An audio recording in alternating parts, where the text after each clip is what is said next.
Welcome to the Michigan State Hockey Hub as we have a special guest with us this week. If you all don't know Jeremy, he's definitely one of the top accounts to follow, not only for MSU hockey, but for the entire, pretty much all of Michigan State sports. And one of the few people in this industry who can actually speak about hockey recruiting. In football and basketball, you have all the coverage in the world. And in hockey, it is a full-time job to try to cover it. So with that said, I want to introduce our guest, Jeremy Dewar, a senior advisor with Stretch Pass Advising. Jeremy, how are you doing? Doing good, Clay. How have you been? Doing all right. Not too bad. Not too bad. So Jeremy and I have been Twitter friends for a long time, just going back and forth about MSU hockey. So it's good to have him on the show here to talk about the Spartans. Now, in the previous, oh gosh, I don't know how many years. I'm trying to think of the last time I felt this good about a Michigan State hockey team. They're I think 8-5-1 right now, and they're playing pretty well in winners of four straight. So, what do you think so far of the start to the season? Yeah, that's a good point. I don't think I felt probably this good since maybe year one of Cole, and that was more just the year one happiness, right? Like I don't think it was ever this stable. It just felt good after years of Anastas years to be competitive. No, I mean I think they've had a good start. I think the difference this team between maybe the last 2 to 3 years with Cole, 2020 weirdness aside with just playing the Big Ten is they're beating the teams they should beat. I mean, they swept Wisconsin, swept Ferris like you should, including needing a pretty big comeback to sweep Ferris. But, that's something that they, in their down years under Danton Cole, really have not done. They've split the series that they need to split or sweep, and they've been swept when they need to split. So between Ohio State, Ferris, and Wisconsin, I think that's like their pretty great weekends. The Miami weekend, every week we go forward, looks a little less good, but again, it's not an embarrassing loss. So I think they're sitting. I don't think we've had any games since I last checked, like 18 in the pairwise or 18 or 20. So that's not a Yeah, bad I, spot I to think be. they're But right about there, and they received 3 votes for the top 20 this week. yeah, so right on that bubble, and I think it's fair. I'm cautious with the schedule being the way that it has, but really outside of the Thursday night Michigan game, they really have not been out of any game, even their losses. So can't be too upset with the losses and pretty happy with the wins. So I think this is going to be a weekend where I can learn a lot more this first weekend with Penn State because this is one you've got to get at least one of the games. I feel like with a struggling Penn State team. So Yeah, and I had Nate on the show last night, and he was talking about maybe if they can even get a tie and a win. If you can find a way to get points both nights, that's huge. So far this season, I think Josh Noddler has taken a step forward. He's stronger on the boards. He's starting to show kind of why he was drafted. He has a high hockey IQ, and you can just tell he's a little bit more creative with the puck than some other players. The new additions to the team, I know you and I both love what Jesse Tucker has brought to the team. He's just so much fun to yeah. watch. And Tanner Kelly just flies around the ice and is a pest. He's going to get a goal soon. Oh man. Christoph Papp, I know he's gotten close, and Kyle Haskins. So we're starting to see maybe if things start to line up right, there could be for once some depth scoring in this lineup. Yeah, I mean Christoph Papp. I think at this point he's had me and Native texted a little bit. I think he's had two waived off. Like you can't buy one, but I think for him the goal is consistency. He can look like the guy who was on Central Scouting's draft list one night, and then he can look like he shouldn't be dressed the next. So I think he's finding that consistency. Um, a guy that I think hopefully has made you a little bit happier this year is Jagger Joshua has found a little bit of control, a little bit of he's avoiding the penalties. The Krieger twins need to get on his regimen, but Jagger Joshua, I think he's played, for me these last 2 weekends, he's been the perfect version of what you want him to be, playing his game, but not taking penalties, being a force. And that Tucker was it Tucker Davidson and Lewandowski? I think that's the Mhm. line, and that chemistry is getting there. Like Lewandowski being out for a few weeks, I think slowed it down a little bit, but now that they've had a few games here, that's a special line. I think they're going to have a real good chemistry together, those three.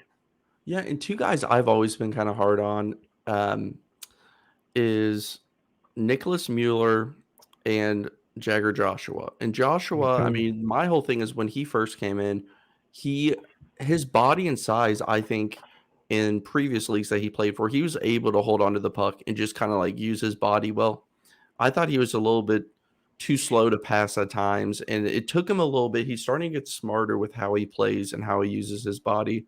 Um, and he's just, he gets in front of the net and hopefully he gets a couple more cleanup goals. And Mueller, I always thought, okay, there's more in his game offensively. I'm not Mm-hmm. saying much. I'm not saying he's going to be some top scorer, but and I was kind of, with him, I think I'll watch a game and think, I didn't even recognize that he was on the ice. And I said, Right. a few weeks ago, he needs to be more aggressive. And then what does he do? He comes out, charges the net, scores a goal. He's been Yep. very good defensively and on the penalty kill. So overall, I'm happy with the way that it started. Like you said, for once we kind of have some hope and we can kind of see a vision, and Yep. I just love it. And to have Lewandowski back is huge. We saw how this team struggled, and I thought he struggled some last year, and I was kind of worried about Mm. Lewandowski. But as we've seen across all sports, COVID's weird. I mean, Mm-hmm. you don't know what to expect or what to make of the results that people put up, what stats they put up during COVID years. And one last thing I want Yeah. to touch on before we get into the new additions is the schedule. And I talked with Nate about this last night. It's tough. I mean, they still have they have Minnesota 4 times. They haven't faced Notre Dame yet. They still play Michigan again. When they go to the GLI, which I'll be going to at the end of this month, they have a No couple top favors 20 there. teams. Yeah, Yeah, no favors this year in the GLI. So right. But like I was saying to Nate, that's in my view good because you have all the opportunity in the world to climb. You don't want to be like Cincinnati football is right now, where you're winning, but your schedule isn't going to help you at all. You know, the Spartans have a ton of opportunities ahead of them to really show everybody what they're made of. And I'm not saying that this team's going to make the tournament. I don't think that they will, but there is a path in which they have the opportunity ahead of them, so they control their own destiny in a way. So that that's all I can ask for. yeah. I mean, I think the schedule these next 2 weeks heading into the break are huge because I think Penn State and Notre Dame are two series that I think you can get some points out of. And these are the versions that are on the road. So if you can get a couple points on the road, the reverse happens at the end of the season. They close with these 4 games, same setup, Penn State and Notre Dame back to back to back at home. So would love to see them get on a little run into the break and get ready for coming out of GLI. They're coming out of the break to play Western Michigan, who is, unless they fall over themselves, is probably going to be in Yeah. like the 5 to 7 range in the country by the time we play them. So, that's going to be, like you said, a huge opportunity. And you host GLI this year on your own ice, so you don't have to, you get a little bit of home advantage, hopefully. And yeah, it's a tough schedule, but that's life in the Big Ten. Like outside of the Wisconsin weekends this year, it is going to be tough. But they've shown, like I said previously, yeah, outside of that Michigan game, they've been in every one that they're in. So, and Drew DeRitter is going to give that. We completely glossed over him before because he's just being Drew DeRitter, but they're going to be in every night. So, it's just about finishing and putting together the full game. Yeah. I've been to 6 games at Munn, and Michigan State has won 5 of them. And for anyone who's followed the past few years, that percentage compared to how many total wins they have, I might be the good luck charm. So I will be at the GLI. So There we go. hopefully we can make some magic happen and steal a few wins. Yeah, absolutely. It sounds like we got a pretty good Twitter crowd coming to that. So Good. should be some magic there. So as we move into the 3 additions that Michigan State has this year. I do want to say I'm going to go ahead and call this the 5'10" class. Everyone is listed as 5'10" in this class. Now, Michigan State hockey put out, I guess you can call it a publication, and they were all 5'9". But Elite Prospects has them as 5'10". I'm always willing to give someone an inch closer to 6 foot. So we'll go ahead with the 5'10" class. As we break it down, the first one I want to talk about is the lone defenseman who's coming into the class, Matt Basgall. Is that right? Did I say that correctly? Yeah. And right now, and you just updated everybody on Twitter. He is a 4-star in 16 games this year, 2 goals, 8 assists. He plays in the USHL with the Omaha Lancers. And if you look back at the previous years in the USHL for him, first year he had 10 points, second year 11 points for the entire season. This year he's already up to 10. And we'll go over the stars, but it's not necessarily the star rankings that you see in football. A lot of people kind of assume it's the same way. It doesn't work. A lot of people will look at 247 for football and see, oh, he's an 85 point whatever number, blah, blah, blah. This is a lot different. And to my knowledge, correct me if I'm wrong, is Neutral Zone the only one that really gives them star rankings, or? So they're probably the most thorough. There's been a couple that have come along since then, but Neutral Zone is the best as far in my money, and it's one that I use in my job as well for our kids. But the best as far as covering Canada and the United States and kind of looking at the competition as a whole. You have some sites that are really good at like New England prep schools, or really good at covering just the USHL or just the US National Development Team. But once you get them outside of a really limited bubble, you can't compare it to kids outside of that bubble. So I'd say Neutral Zone is, they're the leader for sure, and have the most scouts, and they're all over the country. So. Okay, yeah. Well, here's what was written up in the publication that Michigan State put out about Matt Basgall. It's strong defensive stick, has excellent stick skills and on-ice awareness, generates breakouts, agility at the offensive blue line, and smooth release creates offense, plays all special teams. So with that said, what are your thoughts on Matt's game?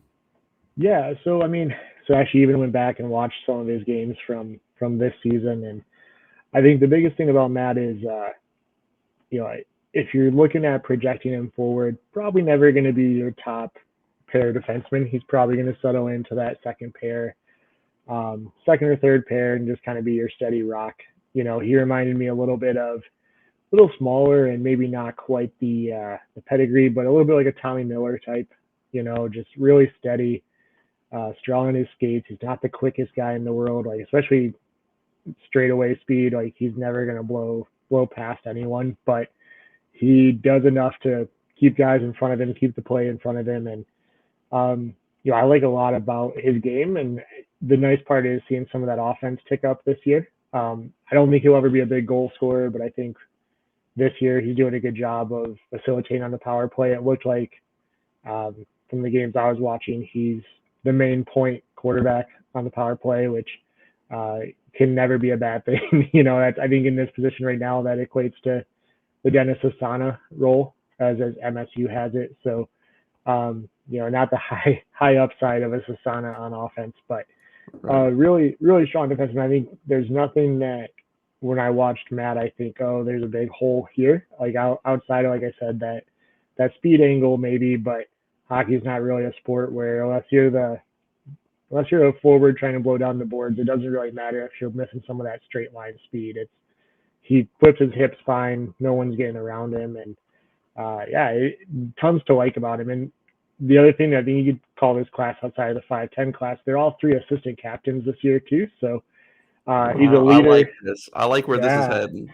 Yeah, he's a leader. And Omaha's had a little bit of a weird season. They have a huge issue going on with ownership and coaching staff getting fired and players going on strike. And I was actually talking to Matt a little bit while they were on strike about it, and just, really came across super mature about, it sucks not to play, but we're trying to make sure that kids who come in next year get a better situation than what we've had. And it's, I think leadership's a big thing out of this class that I like out of all three of them, and Matt shows that for sure. Awesome. So all of these incoming freshmen play in the USHL. For those of you who do not know, that is a junior league, right? Yep. And I know it's kind of complicated, especially if you don't follow recruiting. There's 1,000 leagues that everyone comes from, and if you Yep. have an NHL team and you follow that, you see, oh, they're drafted, and there's all these, you know, cue this. I mean, there's all kinds of stuff. So why don't you Yep. just kind of give us a quick recap of kind of what the United States Hockey League is, where the Yep. competition is. I know a lot of college kids come from the USHL, correct? Yeah. So the USHL is well, it's far and away the top junior league in USA Hockey. It's the junior system in USA Hockey is that's three tiers. Tier one is USHL, uh, where you'll find basically all your Big Ten recruits eventually play at least a little bit in the USHL if they come down to the States. Um, Tier two is the North American Hockey League, which we may get into a little bit with our goalie discussion. And then tier three, you don't really see a lot of Division One talent. You're looking at more your club hockey and Division three talent down there. So by far the best in America, the USHL, and it's the best junior league in the world that keeps your college eligibility. The three best leagues in Canada, the OHL, the QMJHL, which is Quebec, and the WHL out west, you would lose your NCAA eligibility. So those leagues do a little bit better, I think, of having maybe your high-end top 5 NHL draft pick, but when you get to the middle of those leagues, they're not as good as maybe the top of the USHL. So it's we've always, us in hockey circles that follow junior hockey, we still want to see like a 4-team tournament, put the USHL champion in the Memorial Cup too, and just see how they stack up. But Yeah. I would put it, I think the top of the USHL is probably, pretty close to the top of the OHL or the top of the WHL, and probably better than the Q most seasons. But yeah, as far as like, to put this in a basketball or I think basketball recruiting is probably much closer than football, but the USHL would be, every team in the USHL is basically IMG Academy. These are kids who move in from around the country. They're building. They're moving in at 16 or 17 to chase a Division One offer, and pretty much the entire roster is going to be going to Division One with a few European and Canadian guys who end up going different tracks. But yeah, it's basically a Division One feeder league for sure. Yeah, the comparison to IMG is a great one I haven't really thought about before. Basgall is a righty. He shoots right-handed and has a kind of that's kind of a hole, if you will. Not, I mean, Mm-hmm. you can kind of debate just how much that matters on Michigan State's roster, but um, next year on the roster, it's Connor Powell and Aiden Gallagher, I believe, are the only two right-handed shots. So he'll be joining that. Where do you think he could fit into the lineup in year one, and what type of role do you think he will play? Yeah, I mean, I think he'll be dressed basically every game right from the get go. Looking at what they're graduating along the blue line, and I think we're gonna have, obviously the portal has changed everything, including in hockey, so a little hard to project, what this class finishes with. But I would say, I mean, right now we're graduating 3 defensemen, and right now we've got 1 signed, so he's got to go in, right? But I think he's going to probably settle into like that third line pair. I think he would go really well with like a Nash Nienhuis type of guy. They're actually, I mean, he was my MSU comp was Nash Nienhuis. I think they're very similar, and you could put a left and righty together. Hmm. The good thing about Basgall, and I noticed this in the Omaha tape too, is because he's not an offensive defenseman, you can put him on the right side. When you have an offensive defenseman, you probably want to play him on the other side of his shot so he can do Right. one-timers and really be more about that shot. But Matt plays right and left in Omaha, so I think he could really settle in, you could book him with another righty if you wanted, like a guy like Paul Connor, who's going to be more offense driven. You could put those two together and not feel upset about it. So yeah, I think he goes right into the lineup. Third pair, maybe get some penalty kill minutes.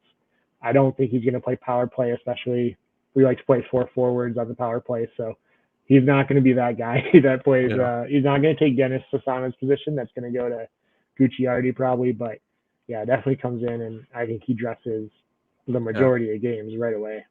Yeah. I cannot tell you how often I say Pal Connor and Connor Pal. I literally All the time. cannot I get it think straight. I think on It's my just a spreadsheet mental he thing. was I just flipped for cannot like break months. it. I think he was flipped for months on my spreadsheet too, so I don't blame you.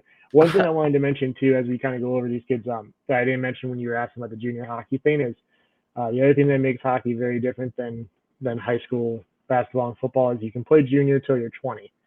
So all of these guys graduated high school at least last year, and in the case of the 2001 kid, it's going to be possibly 2 years ago that he finished high school. So these guys are going to come in mature too, and that's a little bit that's different. I think the only guy we have this year that was out of high school is Tanner Kelly. So pretty rare right now at MSU to come in at 18. Yeah. Yeah, great point. So as we move on to our next now MSU hockey kind of screwed this up and had Daniel Russell. They had him listed as a defenseman, but he is a forward, um, or he's listed as a center, depending on where you look. In 16 games this year, 3 goals, 4 assists for the Sioux Falls Stampede. He is listed as a 3.75 star. And the more that I look back on these rankings, I just trying to paint a picture for people here. Michigan State typically gets people in like it seems like 3.25, 3.5 occasional. I think Patrick Hodorenko is like a 4 or 5 or something, and I think he's the highest that I can remember. So Yeah, these guys that are coming in are ranked, pretty comparably, if not even 0.25, a little bit higher. But we can all make what we want of recruiting rankings. Um, so what do you think of Daniel Russell's game so far that you've seen? yeah. I mean, Daniel. The crazy thing about Daniel is that the what you'll notice too with Neutral Zone, the way that they do these star ratings is kind of similar to 24/7 or Rivals. They do the updates and things like that, but they're so spread out that it could take months between viewings of some of these kids. So what you'll find in MSU, I've seen this, is a lot of times they'll grab a kid from AAA at 15 or 16 who commits as a 4.25 star, and by the time they get to junior, they kind of level off and they end up getting here as a 3.5 or a 3.75 because once they played some better competition, they just didn't elevate and continue to keep their star rating. So with Daniel, like I think he's probably, it's crazy to think like this is already his third full season in the USHL and his fourth season of junior overall. Like he got to the USHL as a 17-year-old, which is pretty rare. I mean, that's usually reserved for your kids they're on the track to get to college.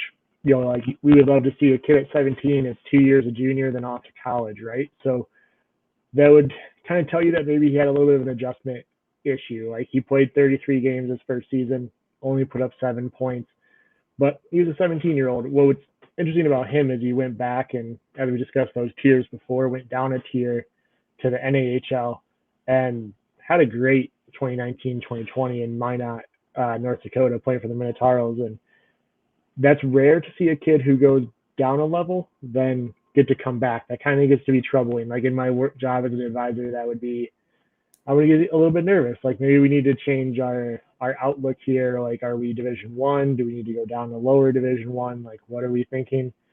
But I think for him, it was just he needed a season where he could dominate. Get 25 minutes a night, 20 minutes a night, playing down a level and get his confidence back. And since he's been back in the USHL, like he's just super consistent. He's never going to be your leading scorer, but he reminds you of like a Tommy Apap. Like you can put him on the second or third line. He's going to be responsible. He's not going to be as physical as Tommy. He's a little bit smaller, and Maybe doesn't have that side of his game, but end of the season, you would look up and Tommy Apap had 20 points, and you're like, oh, I forgot he scored 8 goals. Like Yeah. I thought he was Mr. Defenseman, and he put in 8 goals, and that's kind of how I feel about Daniel too. Like before you know it, he's gonna pop 8 to 10, and you're just like, oh, well, he is consistent. He was always there, but he's not going to be first line center, either. So Yeah. I think he's going to be one that grows on fans. I don't know. Looking at that junior pass, it does make me think, does he need a year to adjust when he gets here? He also is the only 2001 so far to sign. So this is the last year he could play junior. He has to sign somewhere this year. Who knows if he's going to come in and jump in right away on next year's roster. But I think that he's one that is a good one to keep an eye on down the road. And actually, a fun fact that I didn't even know until today: his dad played for MSU in the '80s, so Oh, '87 and wow. '91. Cool. So he's got a good pedigree. His two brothers played hockey. One's at Brown right now, and one played at Michigan Tech. So he's got a ton of support. Yeah. But yeah, he's just super consistent. I love a kid that you can just know what you're going to get out of him, and I think you're going to see that with him. And I think, and I know you do not mean it this way. I just want to make sure everyone's clear. The in and out of lineup type guys are Mm-hmm. valuable. Think of Oh yeah, Madsen, right? He's been in and out of the lineup, but when he gets in there, he's been solid. He's been able to play his role. And a lot of those guys typically get in the lineup a little bit later in their careers, and they're smart. How often do we see in basketball these one and done schools? They make stupid freshman mistakes, right? These kids are so right. young, they're trying to adjust. Having smart, experienced players is great. So even if he Yeah, doesn't contribute right away, that does not mean that he's going to, not ever contribute. But for sure. um, Yeah, I would say it's again, I love to compare things to other sports to try and bring people along, right? So I yeah, think it's yeah, kind of like, that's my whole thing. It's like I compare sports to other sports because sometimes people know other sports better, or they at least like hear enough about other yep, sports. They're like, oh yeah, like, oh, Marcus Bingham.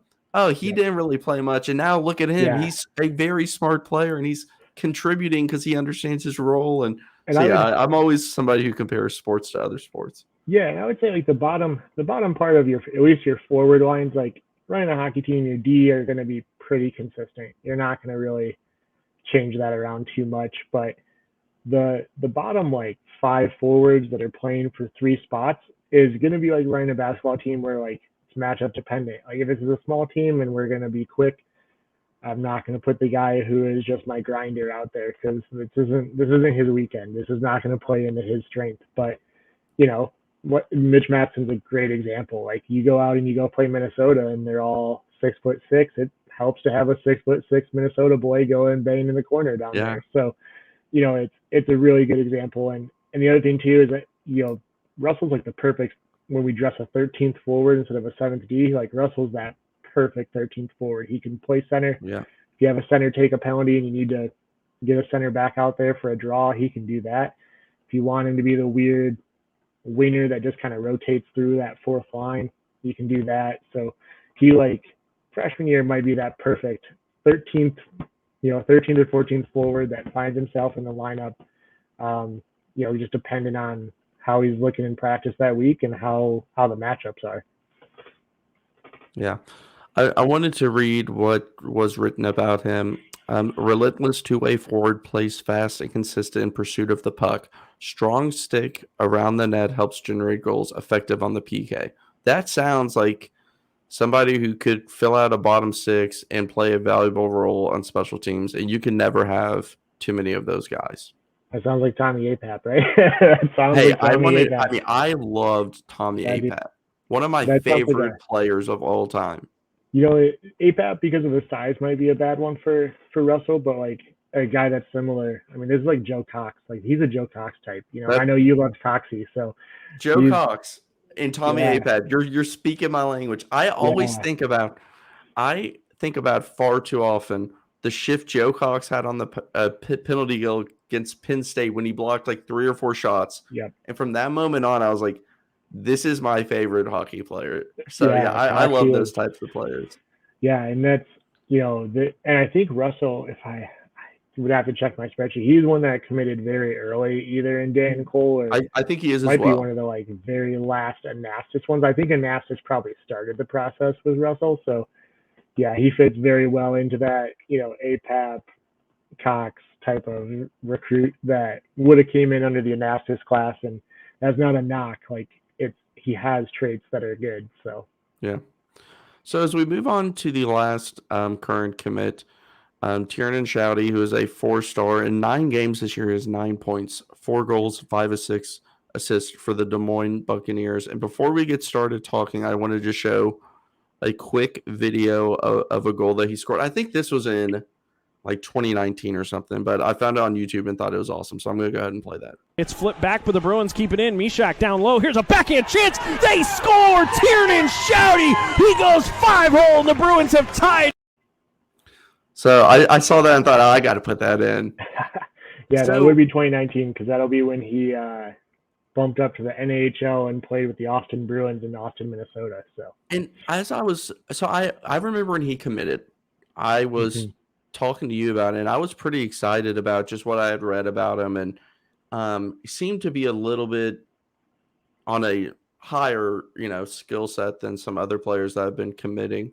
So I was looking through his stats today, and I am not a plus minus fan, but in 2018, 2019, Little Caesar, 82 points plus 44. I just love when you have those kids, who are playing at those, they're just dominating and putting up a plus 44. I just love that. That team so was his loaded. first year, his first year in the USHL, I'm just getting these stats off of Elite Prospects. He played in 3 games. Second year, 50 games, 4 goals, 17 assists. So that was the last year before this season where he's already put up 9 points in 9 games. So, it's a small sample size, but the trajectory looks great for him. So what do you think about his game? So, we've interacted on recruits forever, and my wife will know, like, this is my Mitch Lewandowski replacement. Not by style of player. What I mean by that is I always have a crush on a recruit, and this is my one, man. Mitch Lewandowski, I saw him at 14 when he played for Honey Baked, and I just couldn't wait. I had to wait 3 years. Finally got to MSU, and he blows up with the KHL line. Like, that's Tiernan Shoudy for me now. This is my kid that I've been keeping an eye on. Like you said, that Little Caesars team, just to for the Red Wings fans that are out there, like, that was coached by Chris Draper. That was an absolutely loaded roster. Like, you had Tanner Kelly, who obviously is at MSU right now, Carter Mazer, who should have been at MSU but is at Denver and he's now. playing so well. He's playing he's so killing well. it in Denver.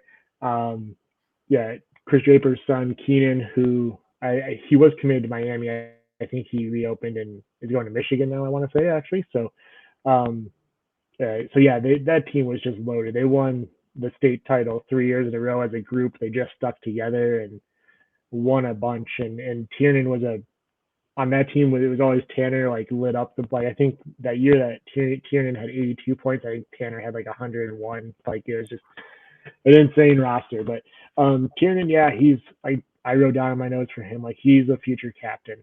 Like, this kid is a full leader, great family. His brother, he has a twin brother that plays in the USHL too. His dad played a bunch. He's just like one of the nicest kids I've met, and he's so mature and everything. And sucks he has 9 points in 9 games. He hasn't played in a few weeks. He broke his jaw. He took a puck to the face. So he's talking to his old man. He's going to go back to the full cage here to finish this year. I like that. He's done with the half shield now that he broke his jaw. I guess his dad said a couple guys on the team all saw what happened to Tiernan and now are going to the full cage too. So he's had a little bit. It's tough because he was on fire. Like, the first few weeks of this season, he was just he's worked his way up. That first year, again, kind of like Daniel Russell, like, he needed to go to the NHL. He's undersized, really wasn't ready for the maturity of playing a 20-year-old 6'4" man at 17. Like, not everyone is ready for that. So he needed that year in the null, and last year he was really much more of a third line energy guy, killed a lot of penalties, did his role. Knew that Tanner, again, he played with Tanner, and Tanner's here. And I think it just speaks to the fact that, one hit his maturity and was ready for college hockey now. And in Tiernan's case, he needed to go back. And I think 9 points in 9 games shows it was the right decision. Like he needed to go back. He needed to be a first line player. He needed to have, all the focus of like the top D pair going against him. And he answered it. So it'll be interesting to see. I'm really excited to see when he comes back, when he's, I think 2 weeks ago, it was still wired shut. So he was a little ways away from coming back. But when he comes back, I assume around the holidays or just after the holidays, I'm excited to see, him get back on the ice and how he finishes, because that was a great start and was perfect for what you wanted to see, of clinching that he could come in this year. Yeah, and what was written about him is high hockey IQ, 200-foot player who controls the pace of play, which allows him to set up line mates. Quick release and active stick around the net makes him a scoring threat. So with a description like that, and a lot of times when you read these descriptions each year, for anyone who follows it at the level that we do, is I'm reading all those multiple times, and Yep. a lot of the same phrases are used and whatnot, but high hockey IQ, 200-foot player, all of that is not used for everybody. That's typically used for some, in my opinion, more complete players. So where do you think he could slot in and help this team right off the bat? And it's so hard to say. I mean, with transfers and whatnot, but give us an idea of just, I'm not asking you to pick a line for him, but just the type of role that he could play as a freshman at Michigan State. Yeah, I mean, he's going to be in that, the nice part is, like you said, when you say 200-foot player, like if you put him on the fourth line, you ask him to be your energy guy, just your little ball of hate, he'll do that. Like he'll do that, and then he'll rise his way up the lineup. I look at him and I see a guy that could come in and be a little bit more than that, maybe, in the mold of what I would hoping that he becomes more of, like an AJ Hodges type right away. I think Hodges was actually better last year than I've seen from him this year, but I see like he could have a Jesse Tucker start too. Like if you put him on a line, his vision is going to be the best vision in the class. I know he had 4 goals already this year, but that's honestly not his game. Like he'll score, but I mean, he's got the vision of like a Taro Hirose level for me. Not quite there yet, but in the same way of like Taro without Mitch and Kodorenko doesn't really do much, because you need guys to finish. So I'm excited to see, like, if you can put him on maybe that second line and team him back up with Tanner Kelly and just see what happens, right? Like same thing with Mitch and Kodorenko played AAA together. Like they had instant chemistry that freshman year because Mitch and Kodorenko had played 60 games a year in AAA together for a couple seasons, and same thing with Tanner and Shoudy. So I would love to see him get to that second line and give him guys who can finish, because he can set them up. He's going to need scores with him. I don't think you can put him on a line of fourth line guys that are just out there to muck it up, because they're not going to finish the chances he's given them. So I would love to see him in that middle six, that second or third line. Awesome. Well, yeah, I'm just fired up, thinking about these kids coming in. You let him set up Eric Middendorf for Tanner Kelly. Like if you can get, like, that would be my line. If I can get, I don't know who plays center on that line, probably Tanner. Let's put Tanner at center, and you put like Tanner, Middendorf, and Shoudy on there. Like that is, I would love to see what they do. Like that's got to be one that next summer at Captain's Cage is like, just get this together. Let's see what happens. And if it doesn't work, it doesn't work. But I got to see how these guys come together. Yeah, and with a line like that, I mean, I know we're getting really deep in the weeds talking about potential lines in 2022, but a line like that I think works because from what I've heard from you, it sounds like Tiernan could be more of like kind of the playmaker type instead of just more of a sniper type. And you add Middendorf, who is just poised as hell, smart with the puck and calm. You add those two together, and you could see. And I talked to Nate about this last night. So many times in college hockey, you see almost kind of rushed attempts where players try to do too much too fast. Middendorf just sees the game slower. I feel like and if you get him on the line, that will allow him to kind of open up off the puck to get in some scoring positions as well. So yeah, I like that, but I don't want to get too deep into the 2022s. We'll have you on time. again. That's next summer when we're next summer, right? and we can talk all day about it. But one last thing. So the class has 3. You already mentioned 3 defensemen are graduating. There are a few defensemen that are healthy scratches week in and week out, it seems like. They could slide in potentially. Maybe they're seen as more depth options. But do you think this class will – okay, I want to think of how I want to phrase this. Will they add more? If they do, how many more? And of course, that could be transfer. And if you think I'm not asking for a transfer name, but hey, I think they will bring in a vet, a vet D man or something like that. And then lastly, goalie. What to do, because Drew DeRitter, our king, is going to graduate sadly, and they're going to need somebody. Because correct me if I'm wrong. I don't think he's going to use his COVID year. So yeah, that would be awesome. Is his name Jack Williams or something that was committed? And now he's a Notre Dame commit? Yeah, so Jack had been committed. Man, he's been committed for a while. He was coming out of St. Louis, was a really hot prospect coming out of the junior blues, and just he's never really stuck at the USHL level. I mean, he's played, but he's never taken a net and just made it his. He's always struggled with that adjustment to the USHL. So I think he took MSU off his bio a while ago, and it was really curious. I was kind of curious to see where he ends up. I'm curious at the Notre Dame commitment. Is it kind of like our third guy right now, Jonathan Moore, a guy? Jonathan Moore was in the NTDP, and he was, that's a guy that's on his ticket to being a starter, and now he's a walk-on third string goalie. I don't know if he's going to be much more than he's here as a student and to be on the team and be there in an emergency, but I don't know what his game outlook looks like. I wonder if that's going to be Jack with Notre Dame. But yeah, so right now, no goalie for sure committed for next year. We do have a 2003 Luca DePasco who is playing in the NAHL right now.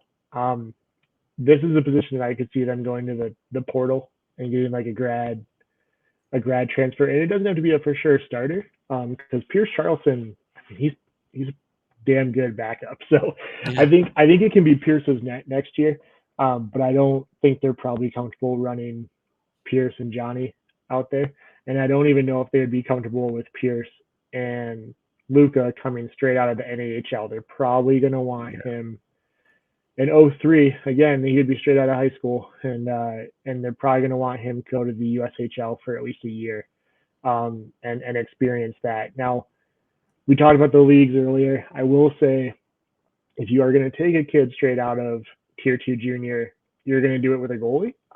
Reason being, they see a lot of shots there. The level of defensemen and the level of team play goes down to where your goalies really get peppered at that level. So for goalie development, it's honestly not the worst situation.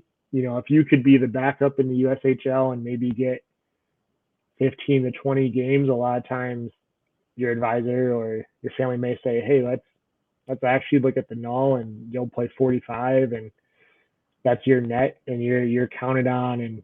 And so I think that's the situation with Luca. I think Luca could be in the USHL this year if he wanted to be like a backup, but I think he needed to start. And he's starting the majority of games for a really good program in Maryland, and he's killing it this year. I think the last time I checked, his goals against was under 2, and he had like a 92 save. So he's doing great. But I think portal for sure for a goalie would not surprise me. Grabbing like a grad transfer, someone who's going to be here for a year, not a young goalie, but someone that will come in and kind of be your depth. They're for sure going to sign another defenseman because right now they only have 6, counting Basgall coming in. That's what you dress. And some nights Dan likes to dress 7. So they have another 2001 who, like we talked about, is aging out of junior. Michael Feenstra from, Mhm. I believe he's from like the Traverse City area. Yeah. So he's got to sign somewhere, and I assume he's going to stick with MSU. He for whatever reason didn't sign in the early period. It might just be, hey, we want to make sure that you're a take, or we want to make sure that you're going to get minutes, because you'll find in these situations they might be talking to the family and saying, hey, he can come in, but probably not going to dress a bunch if he's really looking for ice time. Maybe like a CCHA school or looking around, makes sense, because we might take a portal kid. So I would imagine they probably for sure sign Feenstra. And at this point, it's interesting. Do you do portal, or do you sign a like an uncommitted 2002 or 2001 who's ready to just come right out of the USHL? I think there's probably one out there that we don't know of that will do that. I think Feenstra is the one that's committed, that's for sure coming, and then from there, we graduate 6, and that's only 4, so we've got a couple spots we can use. And I wouldn't be shocked to see them, if they don't like what's in the portal, maybe looking at who's a top 01 or a top 02 that is out there, either in the BCHL in Canada or the USHL, and grabbing them. And it might be even someone who's committed, but like we talked about, maybe they're hearing from someone like Mitch Matson, who was committed to North Dakota, but he's maybe being told, like, yeah, I don't know, like, you can come here, but you're not going to dress and stuff like that. Like, maybe there's a kid you can grab.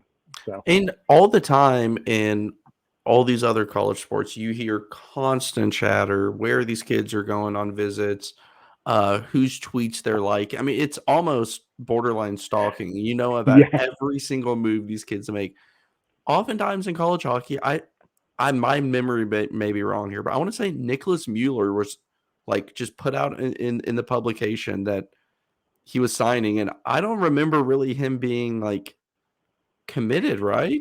Or, he or, was an or he was an interesting one because he is from Switzerland, yeah, and I don't think he ever played. I could look at his elite process. I don't think he ever played junior here.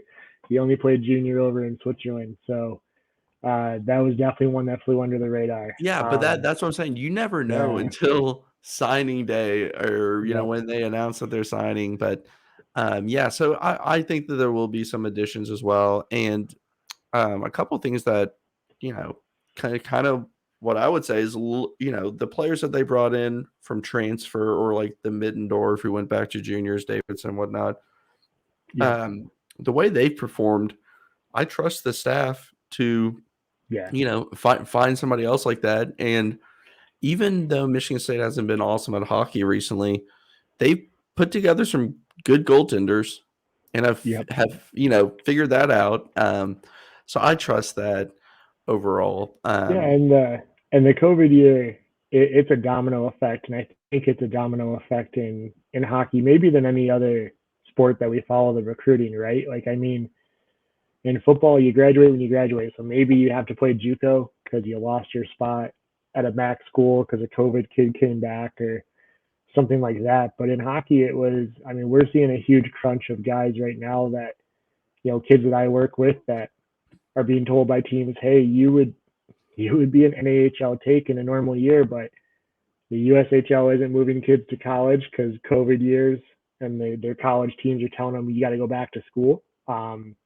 And so the USHL has much older kids than they usually do, or much more of a percentage of older kids, and it's trickling all the way down. So I think that's the other thing right now is it's smart to sit here and just have 3 signed. You can look and say, hey man, there's a kid who wanted to be at Denver and they told him not to come in because they got a COVID year back.